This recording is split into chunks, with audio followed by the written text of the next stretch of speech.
আন্দোলনে শিক্ষার্থীর মুখ চেপে ধরা সেই পুলিশ কর্মকর্তা কারাগারে। জুলাই-আগস্টে বৈষম্যবিরোধী ছাত্র আন্দোলনের সময় এক শিক্ষার্থীর মুখ চেপে ধরা শাহবাগ থানার সাবেক পরিদর্শক আরশাদ হোসেনকে কারাগারে পাঠিয়েছেন আন্তর্জাতিক অপরাধ ট্রাইব্যুনাল। বুধবার প্রসিকিউটর বিএম সুলতান মাহমুদ এ তথ্য জানান।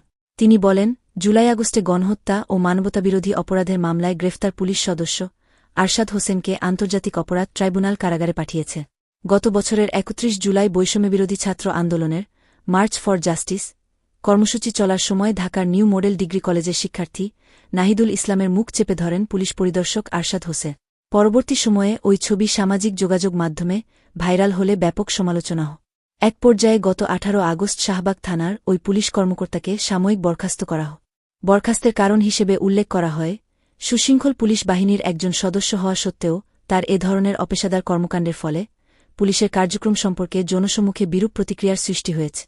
এতে পুলিশের ভাবমূর্তি ক্ষুণ্ণ হয়েছে, যার পরিপ্রেক্ষিতে তাকে সাময়িক বরখাস্ত করা হয়েছে।